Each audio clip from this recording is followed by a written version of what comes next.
রাসূলুল্লাহ সাল্লাল্লাহু আলাইহি সাল্লাম বলেন, আল ইবাদাতু ফিল হরজ কা হিজরাতিন ইলাইয়া। ফিতনার জামানায় আমার কোন উম্মত ইবাদত করা আমি নবীর কাছে হিজরত করার সমতুল্য। এই যুগে নবীর কাছে সশরীরে হিজরত করার কি কোনো সুযোগ আছে? নাই।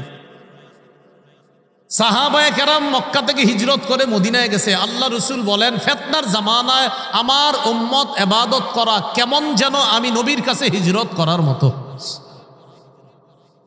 আবু দাউদের হাদিসে আসছে, ফিতনার জামানায় আমার এক উম্মতের ইবাদত আল্লাহ তাকে 50 জনের সওয়াব দান করবে। সাহাবায়ে কেরাম জিজ্ঞাসা করলেন, হুজুর এটা কোন 50 জন? আমরা 50 জন নাকি ওই যুগের 50 জন? যেমন এই যুগে একজন ইবাদত করলেন, 50 জনের নেকি কামাই করলেন। এই 50 জনের নেকি যে আপনি পেয়ে গেলেন, এটা কি এই যুগের 50 জন নাকি সাহাবায়ে কেরামের 50 জন? এটা সাহাবায়ে কেরাম রাসূলুল্লাহ সাল্লাল্লাহু আলাইহি সাল্লামকে প্রশ্ন করলেন। নবীজি জবাব দিলেন, বাল আজরু 50 মিনকুম। তোমরা সাহাবীদের 50 জনের নেকি আমার ফিতনার জামানার এক উম্মতকে আল্লাহ দান করবে। সুবহানাল্লাহ। তাহলে এবার আপনারা বলেন, এই ফিতনার জামানায় ইবাদত কি পরিমাণ করা দরকার? আল্লাহ আমাদেরকে সুযোগগুলা কাজে লাগিয়ে সময়গুলা কাজে লাগানোর তৌফিক দান করেন। সময় খুব কাজে লাগান। মসজিদে আইসা পড়ছেন, জোহরের জামাত 1:30টায়, সুন্নত পড়ার পর দেখলেন এখনো 10 মিনিট বাকি আছে, বৈশা বৈশা ইস্তেগফার পড়েন, সুবহানাল্লাহ পড়েন, আলহামদুলিল্লাহ পড়েন। এগুলো পড়তে পড়তে আপনার মনে হইলো হুজুর অনেক পড়ছে, আর কি করবো? কোরআন তেলাওয়াত করেন। কোরআন তেলাওয়াত করতে করতে আপনার আর মন চাইতেছে না এখন পড়তে, কোরআন রেখে দেন। তাসবিহ পড়তে মন চাইতেছে না, ঠিক আছে, আপনি চুপচাপ নিচের দিকে বসে থাকেন। আপনি যে মসজিদে নামাজের অপেক্ষায় আছেন, হাদিসে আছে ইন্তিজারুস সালাতি সালাতুন, নামাজের অপেক্ষা করাটাও নামাজ, মানে নামাজে থাকলে যেই সওয়াব পাবেন, নবী বলেন নামাজের অপেক্ষা করলেও সেই সওয়াব আল্লাহ দান করবেন। আমরা কি করি? যখন দেখি জামাতের 5-7 মিনিট বাকি আছে, পাশের জনকে কি অবস্থা, ছোট মেয়েটার বিয়ে হয়েছে আপনার, আর কি অবস্থা, মানে দুনিয়ার যত খোঁজ খবর আছে সব এনে। মসজিদের বাহিরে কিন্তু একটু মনে পড়ে না এই কথাগুলা। মসজিদে যাওয়ার পর ইবলিশ সব বুঝাই দিতেছে, তুমি যা যা কর এখানে বইলা ফেলো, বাইরে কেউ কিছু কেউ না, এখানেই বলো। এগুলা কেন? কথাগুলো সত্য কিনা? ইমাম সাহেব যদি কোনো কারণে জামাতে 2 মিনিট আসতে দেরি হয়, 30-এ জামাত, ঘটনাচক্রে 31 হয়ে গেছে, সবাই মিছিলের সহকারে ঘড়ির দিকে তাকাইব, মিছিল দিয়া, আর দেখবেন যে সবাই মিছিল দিচ্ছে। 1 মিনিট দেরি হইলে সবাই মানে একসাথে ঘড়ির দিকে তাকায়। যদি 2-3 মিনিট হয়ে যায়, 4-5 মিনিট, এই তখনই পুরা মসজিদ কথা বলা শুরু হয়ে যায়। ঘটনা কি? এই হলো হালাত। কেন ভাই? মসজিদে আছেন, ওনার 2 মিনিট দেরি হয়েছে, 2 মিনিট সুবহানাল্লাহ বলেন আপনি। আপনারা একটু প্রথমে আমারে বলেন, ঠিক আছে 2 মিনিট দেরি হয়েছে, এই 2 মিনিট কি আপনাদের গুনাহ হয়েছে মসজিদে? তাহলে মসজিদে আপনার কেন এমন টেনশন? যখন আপনি ভোটার আইডেন্টি কার্ড বা কিছু বানাইতে যান, ফজরের আগে গিয়ে সিরিয়াল ধরে সারাদিন নাস্তা দুপুরের খাবার না খায়া বাস অপেক্ষা করতেছে, প্রস্রাব করতেও যায় না যদি কোনো সমস্যা হয়ে যায়। সুযোগগুলা কাজে লাগান, সময়গুলা কাজে লাগান। রাসূলুল্লাহ সাল্লাল্লাহু আলাইহি সাল্লাম বলেন, ফিতনার জামানায় ইবাদত করা আমি নবীর কাছে হিজরত করার সমতুল্য হয়ে যায়। আল্লাহ আমাদেরকে এই জামানায় সব মুহূর্তগুলো, সব সুযোগগুলো রবের ইবাদতে কাজে লাগানোর তৌফিক দান করেন। আরেকটা দৃষ্টান্ত নেন, মুসনাদে আহমদ হাদিসের কিতাব 6895 নম্বর হাদিস। এই হাদিসটি শোনানোর আগে আপনাদেরকে একটু বলে নেই। এক ব্যক্তি প্রতিদিন এই মসজিদে বসে কোরআন তেলাওয়াত করে। ফজরের পরে হতে পারে, মাগরিবের পরে হতে পারে, এশার পরে হতে পারে। এই বেচারার অভ্যাস হলো প্রতিদিন সকালে 5 পৃষ্ঠা কোরআন তেলাওয়াত করে, সন্ধ্যায় 5 পৃষ্ঠা করে, যতটুকু পারে উনি কোরআন তেলাওয়াত করে। একদিন উনি অসুস্থ হয়ে গেছে। অসুস্থ হওয়ার কারণে ওই যে প্রতিদিনের সুন্দর ইবাদত কোরআন তেলাওয়াত, এটা উনি আর করতে পারে না। আপনারা বলতে পারেন, হুজুর আপনি এই দৃষ্টান্ত না দিয়ে অন্য ইবাদতের কথা বলতে পারতেন। আমি কোরআন তেলাওয়াত এই কারণে বললাম, কারণ আমাদের মধ্যে ইবাদতটার একদম কমতি আছে, এই জন্য শুধু তেলাওয়াতের কথা বললাম। আমাদের মাঝে যারা আছি আমরা, তাসবিহ পড়ার লোক প্রচুর আছে, সুবহানাল্লাহ বলার লোক প্রচুর আছে, আলহামদুলিল্লাহ বলার লোক প্রচুর আছে, দুরূদ পড়ার লোক আলহামদুলিল্লাহ প্রচুর আছে। কোরআন তেলাওয়াত করার মতো লোক শুধু রমজানে আছে, আর সারা বছর নাই। এই জন্য তেলাওয়াত বললাম। কোরআন তেলাওয়াত করে এক ব্যক্তি প্রতিদিন, হঠাৎ অসুস্থ হয়ে গেছে। অসুস্থ হওয়ার পর ওই ব্যক্তি আজকে আর কোরআন পড়তে পারে না। এই ব্যাপারে রাসূল সাল্লাল্লাহু আলাইহি সাল্লাম বড় চমৎকার কথা বলছে, ইন্নাল আবদা ইদা কানা আলা তরিকাতিন হাসানাতিন মিনাল ইবাদা সুম্মা মারিদা। আল্লাহর কোন বান্দা ইবাদতের সুন্দর একটা পদ্ধতি গ্রহণ করেছে, এই ইবাদতটা সে নিয়মিত করে, যেমন বললাম কোরআন তেলাওয়াত। সুম্মা মারিদা, এই বান্দা একদিন অসুস্থ হয়ে গেছে। ইলালিল মালাকিল মুআক্কালি বিহি উক্তুব বিমিসলি আমালিহি ইদা কানা তলিকা। ওই ব্যক্তির সাথে নিয়োজিত ফেরেশতা, ওই ফেরেশতাকে আল্লাহ বলে, ও ফেরেশতা, আমার বান্দা সুস্থ থাকা অবস্থায় কোরআন তেলাওয়াত করত, যে সওয়াব তোমরা লেখতা, আজকে আমার বান্দা অসুস্থতার কারণে তেলাওয়াত করতে পারে নাই, সুন্দর ইবাদতটি সে আজকে করতে পারে নাই অসুস্থতার কারণে, সে করতে পারে নাই উযরের কারণে। আমি আল্লাহ তো কম দিতে পারি না, আমার বান্দা প্রতিনিয়ত যেই ইবাদতটা করত, আজকে উযরের কারণে না করতে পারলেও সওয়াব লেখা বন্ধ করবা না, প্রতিনিয়ত যেই সওয়াব লেখতা আজকেও সেই সওয়াব লিখে দেব। এই জন্য প্রিয় ভাইরা, ইবাদতের সুন্দর কিছু পদ্ধতি আমরা প্রতিনিয়ত গ্রহণ করার চেষ্টা করব ইনশাআল্লাহ। আল্লাহ তৌফিক দান করেন। মৌখিক ইবাদতের মধ্যে শ্রেষ্ঠ ইবাদত তিলাওয়াতুল কোরআন, কোরআনের তেলাওয়াত করা, যেটা আমরা পুরো বছর করি না। রমজানে আসলে 2-3 খতম পড়ে 27শে রমজান রাতে এশার নামাজের আগে ইমাম সাহেবের কামরায় গিয়ে দরজা নক করে, হুজুর আছেন? জি হুজুর, এই চিঠিটা রাখেন। তো হুজুরে খুইলা দেখে, আমার দাদার জন্য 1 খতম, দাদির জন্য 1 খতম, নানির জন্য 1 খতম। হুজুর খতমগুলা বক্সায়া দিয়েন। কি করে দিয়েন? বক্সানো মানে হলো পৌঁছানো। বক্সানো মানে কি না, আমার কথা হলো আপনি যে 27 দিন পড়লেন, এগুলো কই ছিল এতদিন? না, আপনি এটা সিরিয়াসলি নেন। আপনি যদি আমার বুঝাই দিতে পারেন যে আপনি যে বক্সানোর দোয়াটা হুজুরের কাছে চাইলেন পৌঁছাইতে, তো এর মানে এর আগে পৌঁছে নাই, তো আগে কই ছিল এই যে বললেন এতদিন? যদি আমাকে বুঝাই দিতে পারেন তো আমি বলবো, হ্যাঁ এটা আমিও লিখবো, হুজুর আমি এরকম 1 খতম কোরআন পড়ছি, এটা একটু বক্সায় দিয়ে। আরে ভাই, আপনি যখন যেই নিয়তে পড়তেছেন, আল্লাহ তো সেই নিয়ত তখনই পুরা করতেছে। আপনার দাদার জন্য পড়তেছেন, বা সাথে সাথে আপনি হরফে হরফে সওয়াব যাচ্ছে দাদার কাছে।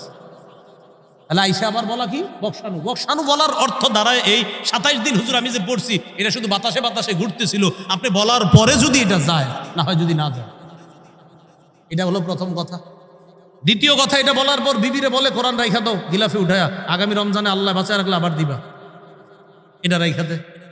27শে রমজানের পরের দিন আর কোরআন পড়ে না, কারণ আমাদের দেশের 27শে রমজান মানি তারাবিও শেষ, কোরআন তেলাওয়াতও শেষ। আল্লাহ বাঁচাইছে পরে রোজাগুলা রাখে, তো তারাবিও পড়ে না অসংখ্য মানুষ, কোরআন তেলাওয়াতও করে না, কারণ 27শে মানি শেষ সব। হুজুর 27 পর্যন্ত মুসল্লি যে পরিমাণ হয়, 28 কি সেটা হয়? 28 কি রমজান আছে কিনা? ওই মুসল্লিগুলো কই গেল? 29 রমজান আছে, মুসল্লি কোথায়? ভাই কষ্ট নিয়েন না, বুঝার চেষ্টা করেন। 27শে আপনি ছিলেন মসজিদে, 28শে আপনি কোথায়? 28শে তো রমজান আছে এখনো, আপনি কোথায়? 27শে আপনি, রমজান তো এখনো রয়ে গেছে, আপনি কেন 28শে মসজিদে নাই? 27শে পুরা মসজিদ ভরা, 28শে দুই কাতার মুসল্লি কেন? কোরআন তেলাওয়াত করতে হবে, প্রতিনিয়ত কোরআন তেলাওয়াত করা। 3টা ইবাদত প্রতিনিয়ত করবেন, আমি সহ সবাই মৃত্যু পর্যন্ত 3টা ইবাদত করা। 1 নাম্বার প্রতিদিন কিছু কোরআন তেলাওয়াত, 2 নাম্বার 5 ওয়াক্ত নামাজ, 3 নাম্বার সাধ্য অনুযায়ী দান সদকা। আমি আবার বলছি, মৃত্যু পর্যন্ত 3টা আমল একদিনও ছাইরেন না। 1 নাম্বার 2, 4, 5, 10 লাইন হইল কোরআন তেলাওয়াত, 2 নাম্বার 5 ওয়াক্ত নামাজ, 3 নাম্বার 2 টাকাও যদি পারেন প্রতিদিন সদকা করবেন। সূরা ফাতিরের 30-31 নম্বর আয়াতে আল্লাহ বলেন, এটা আল্লাহর সাথে এমন এক ব্যবসা, যে ব্যবসায় কোনো লস নাই, লাভ আর লাভ। ইন্নাল্লাযীনা ইয়াতলুনা কিতাবাল্লাহ ওয়া আকামুস সালাহ ওয়া আনফাকু মিম্মা রাযাকনাহুম সিররান ওয়া আলানিয়া ইয়ারজুনা তিজারাতান লান তাবুর। আল্লাহ বলেন, যারা নিয়মিত কোরআন তেলাওয়াত করবে, যারা নিয়মিত 5 ওয়াক্ত সালাত আদায় করবে, যারা আমার দেয়া রিজিক থেকে গোপনে প্রকাশ্যে দান করবে, তারা এমন ব্যবসার কামনা করে যে ব্যবসা লান তাবুর, কখনো ধ্বংস হবে না। এই ব্যবসা লাভজনক ব্যবসা, এটা লাভ আর লাভ। তাহলে বলেন তো, নিয়মিত কয় আমল? কোরআন তেলাওয়াত, 5 ওয়াক্ত নামাজ, আর সাধ্য অনুযায়ী দান সদকা। ভাই কোরআন তেলাওয়াত করেন, আপনাদের হাতে পায়ে ধরে বলি, নিয়মিত কিছু কোরআন তেলাওয়াত করেন, আল্লাহ তৌফিক দান করেন। নাসাইর হাদিসে আসছে, রাসূল সাল্লাল্লাহু আলাইহি সাল্লাম বলেন, ইকরাইল কুরআন ফি 40, ও উম্মত, অন্তত 40 দিনে 1 খতম কোরআন পড়ো। ওই দিনে সাহাবায়ে কেরাম 3 দিনে পড়তেন, 7 দিনে পড়তেন, কেউ 30 দিনে। 30 দিনে যদি 1 খতম পড়েন তাহলে প্রতিদিন 1 পারা। আর যদি 7 দিনে পড়েন 7 মঞ্জিলে পড়তে পারেন। প্রথম দিন পড়বেন সূরা মাইদা পর্যন্ত, দ্বিতীয় দিন সূরা ইউনুস পর্যন্ত, তৃতীয় দিন পড়বেন সূরা বনি ইসরাইল পর্যন্ত, এরপরে চতুর্থ দিন পড়বেন সূরা শুআরা পর্যন্ত, এরপরে পঞ্চম দিন পড়বেন সূরা ওয়াস-সাফফাত পর্যন্ত, ষষ্ঠ দিন সূরা কফ পর্যন্ত, সপ্তম দিন সূরা নাস পর্যন্ত। এ হলো 7 মঞ্জিলে 1 খতম। এটা মনে রাখার একটা সুন্দর সুরত আছে, ফামি বিশাউকিন, ফামি বিশাউকিন। এটা মনে রাখলে এটা সহজে মনে রাখবে। ফা মিম ইয়া বা শিন ওয়াও কফ, ফামি বিশাউকিন। ফা মানে সূরা ফাতিহা, এই সূরা ফাতিহা এটা ফা দ্বারা উদ্দেশ্য সূরা ফাতিহা। এরপরে মিম, ফামি, মিম দ্বারা সূরা মাইদা। এরপরে ইয়া, ইয়া দ্বারা সূরা ইউনুস। এরপরে বি, বা দ্বারা সূরা বনি ইসরাইল। এরপরে শিন, শিন দ্বারা সূরা শুআরা। এরপরে ওয়াও, ওয়াও দ্বারা ওয়াস-সাফাত। এরপরে হলো আপনার কফ, কফ দ্বারা সূরা কফ। আর কফ থেকে তো শেষ পর্যন্ত সূরা নাস। এই 7 দিনে 1 খতম কোরআন পড়া, এটা 7 মঞ্জিল। যদি 3 পারা করে পড়েন তাহলে 10 দিনে 1 খতম, 1 পারা করে পড়লে 30 দিনে 1 খতম। আর নবীজি বলছেন উম্মত এটা না পারলেও 40 দিনে 1 খতম কোরআন পড়ো। আল্লাহ আমাদেরকে প্রতিনিয়ত কোরআন তেলাওয়াতের গুরুত্ব খুব বেশি পরিমাণে দেওয়ার তৌফিক দান করে। তাহলে মৌখিক ইবাদত কোরআন তেলাওয়াত করা, তিলাওয়াতুল কোরআন, কোরআন তেলাওয়াত। রাসূলুল্লাহ সাল্লাল্লাহু আলাইহি সাল্লাম বলেন ইন্না লিল্লাহি আহলিনা মিনান নাস, আল্লাহর কিছু পরিবারের লোক আছে, মানুষের মধ্যে কিছু মানুষ আছে যারা আল্লাহর পরিবারভুক্ত। সাহাবীরা বললেন হুজুর আল্লাহর আবার পরিবার আছে নাকি? নবীজি বললেন আহলুল কোরআন হুম আহলুল্লাহি ওয়া খাসাতুহু, যারা নিয়মিত কোরআন পড়ে, কোরআন পড়ায়, তারা আল্লাহর পরিবারভুক্ত এবং আল্লাহর বিশেষ শ্রেণীর অন্তর্ভুক্ত হয়ে যায়। তাহলে হাফেজ সাহেব যারা পড়ে, পড়ায়, তাদের কি পরিমাণ মর্যাদা! সুবহানাল্লাহ। আল্লাহ আমাদেরকে এই সৌভাগ্যবান হওয়ার তৌফিক দান করেন। তাহলে মৌখিক ইবাদত তিলাওয়াতুল কোরআন। মৌখিক আরেকটা ইবাদত জিক্রুল্লাহ, আল্লাহর জিকির করা। সুবহানাল্লাহ, আলহামদুলিল্লাহ, লা ইলাহা ইল্লাল্লাহ, আল্লাহু আকবার।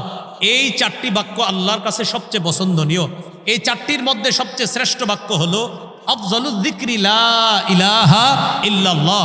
আল্লাহর কাছে সবচেয়ে ফজিলতপূর্ণ জিকির হলো লা ইলাহা ইল্লাল্লাহ। এই জিকিরটা করা। তিরমিজির হাদিস 3592 নম্বর হাদিস।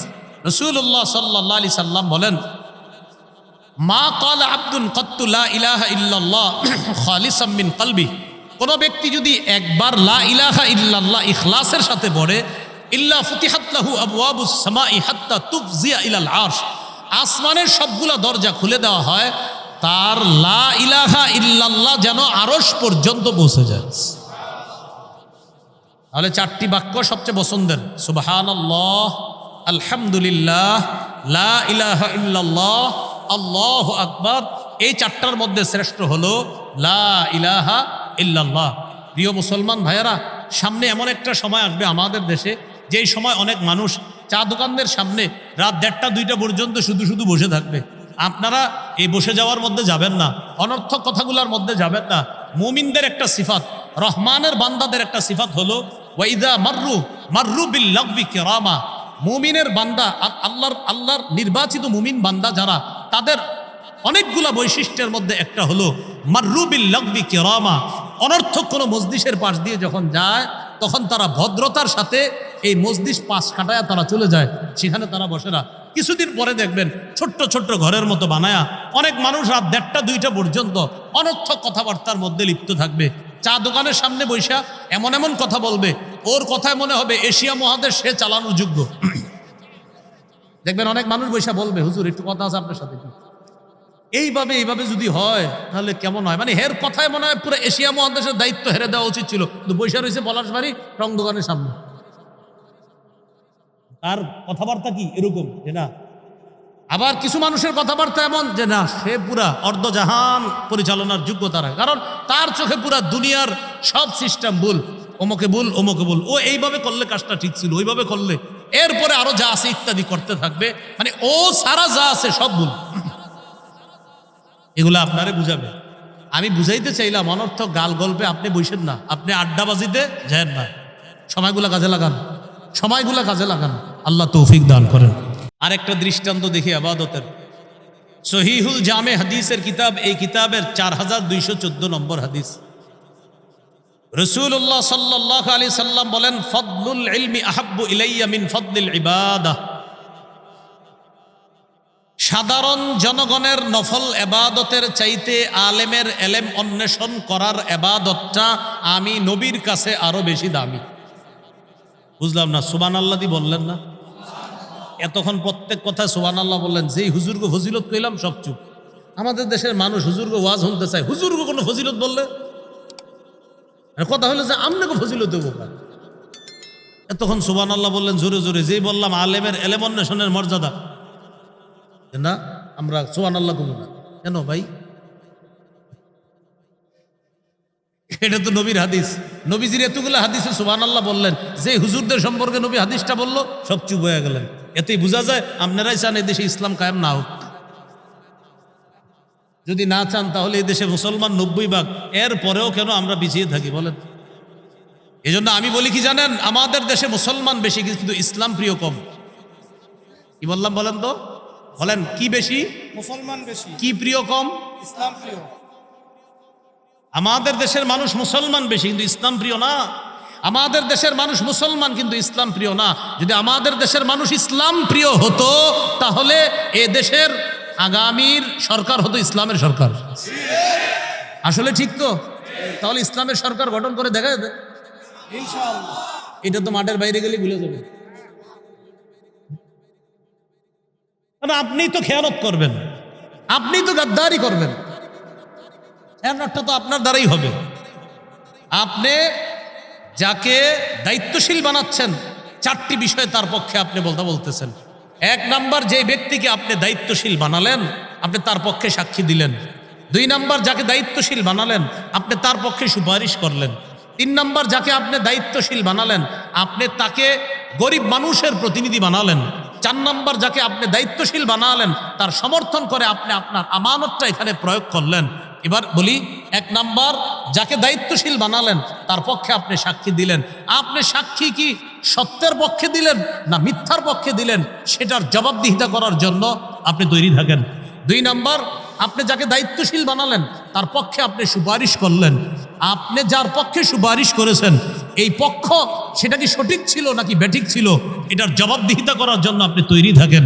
3 নাম্বার, আপনি যাকে গরিব মানুষের প্রতিনিধি বানালেন এই প্রতিনিধি বানানোর ক্ষেত্রে আপনি যে তাকে অথরিটি প্রদান করলেন এই অথরিটি কি সঠিক প্রদান করলেন কিনা কিয়ামতের ময়দানে রবের সামনে দাঁড়ানোর জন্য তৈরি থাকেন। 4 নাম্বার, আপনি যাকে দায়িত্বশীল বানালেন আপনি সমর্থন করা মানে আপনার আমানত এখানে আপনি প্রয়োগ করলেন। আপনার আমানত সঠিক জায়গায় প্রয়োগ করেছেন কিনা এটার জবাব দেওয়ার জন্য আপনি তৈরি থাকেন। আমি সত্যি বলছি, আমি পড়াশোনা করেই বলতেছি, আল্লাহর কসম, এই 4টা জিনিসের জন্য আপনি তৈরি থাকেন। আপনি সাক্ষী দিয়ে আপনি যাকে প্রতিনিধি বানাচ্ছেন আপনার সাক্ষী যদি সত্যের পক্ষে হয় আপনি মুক্তি পেয়ে যাবেন। আপনি যাকে প্রতিনিধি বানাচ্ছেন আপনার সুপারিশ যদি সত্যের পক্ষে হয় আপনি নাজাত পেয়ে যাবেন। আপনি যাকে প্রতিনিধি বানাইলেন যদি সে সঠিক যোগ্য ব্যক্তি হয় তো আপনি নাজাত পেয়ে যাবেন। আপনি যাকে প্রতিনিধি বানালেন যদি আপনার এই সমর্থনটা সঠিক জায়গায় হয় তো আমানত যথাযথভাবে পুরা করার কারণে আপনি নাজাত পেয়ে যাবেন। উল্টা যদি বিপরীতটা হয় তো আপনি ব্যর্থ, আপনি আল্লাহর কাছে ধরা খাবেন। এই কাজ আপনাকে জাহান্নামী বানাতে পারে। তাই আগামীতে বলার আগে, করার আগে, চলার আগে, হাত চালানোর আগে আপনি চিন্তা করবেন আমার বলা, আমার স্পর্শ করা, আমার পায়ে চলাটা এটা আমানতের খেয়ানত হচ্ছে না তো? আমার মুখের সাক্ষী এটা অন্যায়ের পক্ষে হচ্ছে না তো? আমার সুপারিশ এটা অন্যায়ের পক্ষে হচ্ছে না তো? আমি যাকে প্রতিনিধি বানাচ্ছি সে কোনো জালেম না তো? আমি যার পক্ষে সমর্থন করছি এটা আমানতের খেয়ানত হচ্ছে না তো? এটা আপনি আগামীতে মাথায় রাখেন। এই 4 কথা মাথায় রাখেন। আরো 10 জনকে 4টা কথা আপনি শিখাইয়া দেন যে ভাই পথ চলতে গেলে 4 কথা মাথায় রাখবা। তুমি কিন্তু সাক্ষ্য দিচ্ছ, তুমি কিন্তু সুপারিশ করছো, তুমি কিন্তু গরিব মানুষের প্রতিনিধি নির্ধারণ করছো, তুমি কিন্তু আমানত প্রয়োগ করছো। 4 ক্ষেত্রে যেন তোমার একটু উল্টা না হয়। যদি হয় তো রবের সামনে দাঁড়ানোর জন্য তৈরি থাকেন। এই 4 কথা গবেষণা করে আমি বারবার বলি আমাদের দেশের মানুষ মুসলমান ইসলাম প্রিয় না। যদি ইসলাম প্রিয় হতো তো এদেশে ইসলাম থাকতো রাষ্ট্রীয় ধর্ম এবং সংসদ আর বিচার ব্যবস্থায় থাকতো ইসলাম। বললাম যে মুসলিম কিন্তু ইসলাম প্রিয় না। যদি ইসলাম প্রিয় হতো তো সংসদ হতো ইসলামী সংসদ, বিচার ব্যবস্থা হতো ইসলামী বিচার ব্যবস্থা। সামান্য কথায় অনেক কিছু বোঝানোর চেষ্টা করলাম, যদি বুঝ থাকে আকল থাকে বুঝে নিয়েন, আল্লাহ বুঝার তৌফিক দান করেন। রাসূলুল্লাহ সাল্লাল্লাহু আলাইহি সাল্লাম বলেন, ওই যে ওখান থেকে গেলাম, আলেমদের ফজিলত ছুঁই না যে সুবহানাল্লাহ বলেন নি, ফদলুল ইলমি আহাব্বু ইলাইয়া মিন ফদলিল ইবাদা। রাসূলুল্লাহ সাল্লাল্লাহু আলাইহি সাল্লাম বলেন, আলেমের এলেম অন্বেষণ করা সাধারণ জনগণের নফল ইবাদতের যে মর্যাদা ফজিলত, এটার অনেক ফজিলত, কিন্তু এটার চেয়েও আলেমের এলেম অন্বেষণের মর্যাদা আমি নবীর কাছে আরো বেশি দামি, আরো বেশি প্রিয়। এখন একটা প্রশ্ন আছে যে আলেমের এলেম অন্বেষণের মর্যাদা সাধারণ জনগণের নফল ইবাদতের চাইতে ক্ষেত্র বিশেষ কেন বেশি? এটার কারণ হলো এই, একজন আলেমের এক কথায় একটা জাতি, একটা এলাকার পরিবর্তন হয়ে যায়। এই জন্য তার এলেম অন্বেষণের অনেক মর্যাদা। এক আল্লামা আহমদ শফি রহমতুল্লাহ আলাইহির কথায় পুরা বাংলাদেশ এক হয়ে গেছিল। এমন একজন আল্লামা আহমদ শফির খোঁজে আছি আমরা এখন, আবার কি বলেন? না হয় আমরা সবাই মিলে এখন পারতেছি না, যেটা আল্লামা আহমদ শফি একাই পারছিলেন, আল্লাহ তার একার দ্বারা যেটা করেছেন এখন অনেকের দ্বারাও সেটা সম্ভব হচ্ছে না, তাই আল্লাহর কাছে একজন আহমদ শফি আবারও চাচ্ছি আমরা। আল্লাহ আমাদেরকে অনেক কিছু বুঝার তৌফিক দান করেন, আমিন কম কথায় অনেক কিছু বুঝার তৌফিক দান করেন। আমিন। এগুলো আজকের 3 নাম্বার আলোচনা। আজকের 4 নাম্বার আলোচনা, গুরুত্বপূর্ণ আলোচনা। উপকারিতা লাভ করার দিক থেকে ইবাদত 2 প্রকার। ওলামা হযরতরা বলা দরকার নেই, আপনারা একটু বলেন, সওয়াব কামাই করার দিক থেকে ইবাদত 2 প্রকার। 1, নিজে ইবাদত করে সওয়াব লাভ করা। 2, অন্যের সাহায্যে ইবাদত করে সওয়াব লাভ করা। বলেন তো, আমরা যে সওয়াব কামাই করি ইবাদতের, এই ইবাদত কয় প্রকার? 1, ইবাদতের সওয়াব কামাই করি কিভাবে? নিজে ইবাদত করে। আরেকটা হলো অন্যের সাহায্যে ইবাদত। নিজে ইবাদত করে সওয়াব কামাই করা, যেমন ফজরের আগের 2 রাকাত সুন্নত কারো সাহায্য করছেন না, নিজে নিজে। জোহরের আগের 4 রাকাত সুন্নত, জোহরের পরে 2 রাকাত। আসরের আগে মন চাইলে আর কি 4 রাকাত সুন্নত। এশার আগে যদি সময় থাকে 4 রাকাত সুন্নত, এটা মন চাইলে ঐচ্ছিক, পড়লে সওয়াব আছে, না পড়লে কোনো গুনাহ নেই। এই যে কাজগুলা করলেন, এগুলা কি অন্যের সাহায্যে না নিজে ইবাদত করলেন? এটা নিজে ইবাদত করে সওয়াব। কোরআনের একটা সূরা বললেন, নামাজের মধ্যে আপনি আলহামদুলিল্লাহি রাব্বিল আলামিন নিজে নিজে ইবাদত করতেছেন। তিরমিজির হাদিসে আছে, মান ক্বারাআ হারফাম মিন কিতাবিল্লাহ ফালাহু বিহি হাসানা ওয়াল হাসানাতু বিআশরি আমসালিহা। কোরআনের একটি অক্ষর যদি কেউ পড়ে, তার আমল নামায় 10টি নেকি লিপিবদ্ধ হয়ে যায়। এটা হলো নিজে ইবাদত করে সওয়াব কামাই করা। 2 নাম্বার, অন্যের সাহায্যে ইবাদত করে সওয়াব কামাই করা। যেমন আজকে এশার নামাজ জামাতে আমরা একা একা পড়ছি, বলেন সবাই একা নাকি কারো সাহায্যে? কার সাহায্যে? ইমামের। বলেন কার সাহায্যে? তাহলে সুন্নত নামাজের সওয়াবটা একা একা ইবাদত করে কামাই করি, আর জামাতের সওয়াব কারো সাহায্যে ইবাদত করে সওয়াব কামাই করি। জামাতের সওয়াব পাইতে হলে কমপক্ষে 2 জন লাগবে, আর একা সওয়াব যেটা কামাই করি এটা একা একা নামাজে। ইমামের পিছনে জামাতে যেই সালাত আদায় করি, একা নামাজ আদায় করলে সওয়াব যা পাইতাম, ইমামের সাথে আদায় করার কারণে 27 গুণ বেশি সওয়াব আল্লাহ দান করেছে। এই জন্য একটা হলো নিজে ইবাদত করে সওয়াব কামাই করা, আর একটা অন্যের সাহায্যে। অসহায় মানুষকে সহযোগিতা কইরা যে সওয়াব পাবেন, এটাও অন্যের সাহায্যে সওয়াব কামাই করা। যেমন সাহায্য করলেন গরিবকে, গরিবের সাহায্যে সওয়াব পাইলেন আপনি, সুবহানাল্লাহ। আবার দেখেন কি বলি, সাহায্য করলেন গরিবকে, গরিবের কারণে সওয়াব পাইলেন আপনি। এই জন্য গরিবকে মাঝে মাঝে দান করলে ওর জন্য দোয়া করবেন, আল্লাহ তোমারে বাঁচায় রাখুক। বাঁচায় রাখুক কেন বলবেন? আপনি আল্লাহকে বলবেন বা মনে মনে বলবেন, আলহামদুলিল্লাহ গরিব আছে বলে আজকে সৎকার সওয়াবটা আমি পাইছি, ও না থাকলে আপনি এটা পাইতেন না। তো গরিবকে দান করার সওয়াব পাইলেন, এটা ওর সাহায্যে। যেমন বুখারীর বর্ণনা 5353 নম্বর হাদিস, আস-সাই আলাল আরমিলা ওয়াল মিসকিন কাল মুজাহিদি ফি সাবিলিল্লাহ আবিস সাইমিন নাহার আল কাইমিল লাইল আল কানিতি বিআয়াতিল্লাহ। রাসূলুল্লাহ সাল্লাল্লাহু আলাইহি সাল্লাম বলেন, কোনো ব্যক্তি যদি বিধবা নারীর সহযোগিতায় এগিয়ে যায় অথবা অসহায় মানুষকে সহযোগিতা করার জন্য এগিয়ে যায়, তাকে আল্লাহ কি পরিমাণ সওয়াব দান করবেন? মুজাহিদ জিহাদ করলে যেই সওয়াব, সারাদিন নফল রোজা রাখলে যেই সওয়াব, সারা রাত তাহাজ্জুদ পড়লে যেই সওয়াব, অন্যকে সহযোগিতা করলে আল্লাহ তাকে এই সবগুলা সওয়াব দান করে। তাহলে আমরা গুরুত্বপূর্ণ দুটি প্রকার শিখলাম ইবাদতের। সওয়াব লাভ করার দিক থেকে ইবাদত দুই প্রকার, একটা নিজে ইবাদত করে সওয়াব কামাই করা, আর একটা অন্যের সাহায্যে। এই উদাহরণটা মনে রাখার জন্য সবসময় মনে রাখবো, সুন্নত নামাজগুলা আমরা নিজে নিজে ইবাদত করে সওয়াব কামাই করি, আর ফরজ নামাজ অন্যের সাহায্যে ইবাদত করে সওয়াব কামাই করি। এই জন্য ইমাম সাহেবের বেতন বাড়াইতে গেলে আমরা 5-6 মাস মিটিং করি, তাও 500 টাকা বাড়াইতে গেলে অনেক টেনশন যে হুজুর এত টাকা দিয়ে করবে কি। এটা এমনি বললাম আর কি কথা। রাসূলুল্লাহ সাল্লাল্লাহু আলাইহি সাল্লাম বলেন, আদ-দুআউ হুয়াল ইবাদা, দোয়া করাটা এটাও একটা ইবাদত। দোয়া করা এটাও একটা ইবাদত। আমরা আল্লাহর কাছে দোয়া করা ভুলে গেছি। আমরা শুধু এখন হুজুর দোয়া করলে আমরা দোয়া করি, নিজেরা যে একটু দোয়া করা দরকার এটা মানুষ ভুলে গেছেই প্রায়। হুজুর একটু দোয়া করেন, কেন আপনি দোয়া করেন না কেন? দোকানে বৈশা রয়েছেন, হুজুর একটু আসেন দোয়া করেন, আরে আপনি দোয়া করেন না কেন বৈশা বৈশা? সব দায়িত্ব আমরা এখন হুজুরে দিয়ে দিই, আমরা নিজেরা দোয়া করতে চাই না। অথচ আল্লাহ তাআলা বলেন, উদউনি আস্তাজিব লাকুম, তোমরা আমাকে ডাকো, যখনই ডাকো আমি আল্লাহ তখনই সাড়া দিই। সুবহানাল্লাহ বুঝে শুনে আবার বললেন, আল্লাহ বলছে যখনই ডাকো তখনই সাড়া দিই। তাহলে প্রশ্ন এসে যায়, হুজুর আল্লাহ যদি সাড়া দেয়, কই আমি কত দোয়া করলাম, গত 2 বছর একটা দোয়া করতেছি, এখনো তো কবুল হয় না। আল্লাহ বললেন, উদউনি, আমাকে ডাকো, আস্তাজিব লাকুম, আমি সাড়া দিই। আপনার প্রশ্ন হলো, হুজুর 2 বছর বলতেছি, কই কোনো সাড়া তো পাচ্ছি না। আল্লাহ কি বলছে বলেন তো? সাড়া দিই, কবুল করি, এটা বলছে। কি বলছে বলেন সবাই? সাড়া দিই। সাড়া দেওয়ার উদ্দেশ্য কি, এই কথাটা প্রথমে বুঝেন।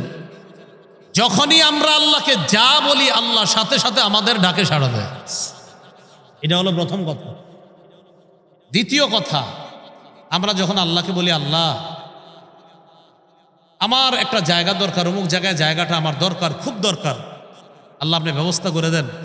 এই পরিমাণ জায়গাটা হয়েছে, আরেকটু হলেই হয়ে যায়, আল্লাহ আপনি ব্যবস্থা করে দেন। আপনি 2 বছর ধরে আল্লাহকে এই কথাটা বলতেছেন, যতবার বলছেন ততবার আল্লাহ সাড়া দিছে। হ্যাঁ বান্দা বলো কি বলবা, বান্দা বলো কি বলবা। আল্লাহ আপনার কথা ততবার শুনছে।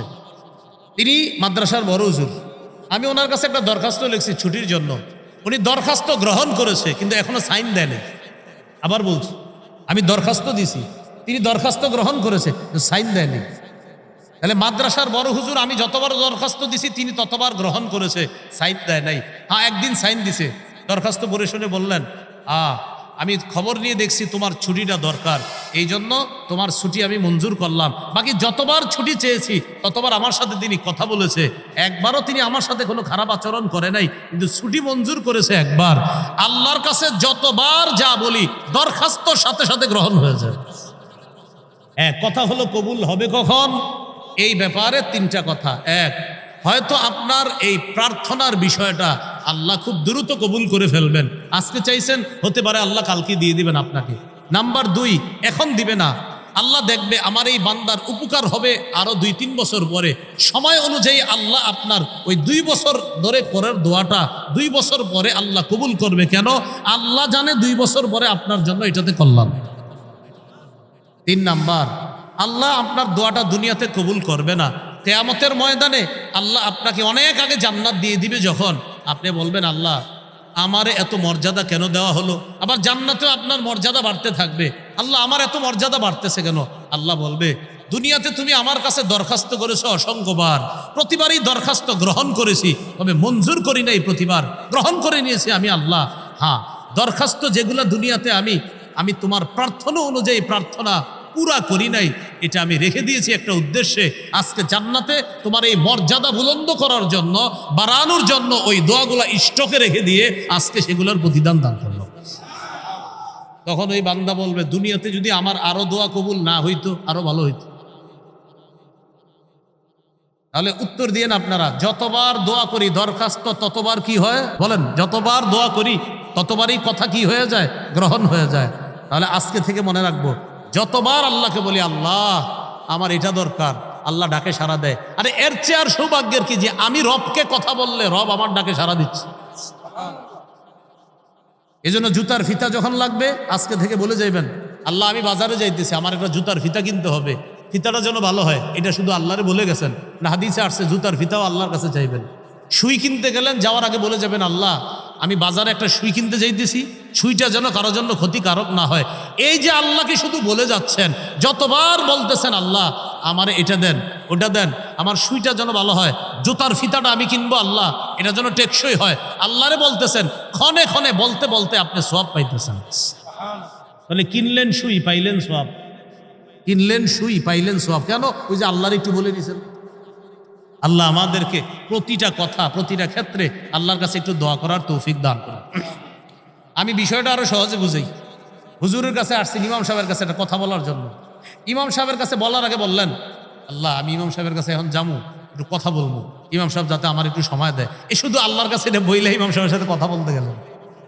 আপনি যে এটা বললেন আল্লাহরে, আল্লাহ তাআলা বলতেছেন আমাকে ডাকলা, আমি সাড়া দিলাম। আর নবী বলতেছেন আদ-দুআ হুয়াল ইবাদা, তুমি যে দোয়া করছো আল্লাহর কাছে, এটা ইবাদতের অন্তর্ভুক্ত হয়ে সওয়াব পেয়ে গেছে।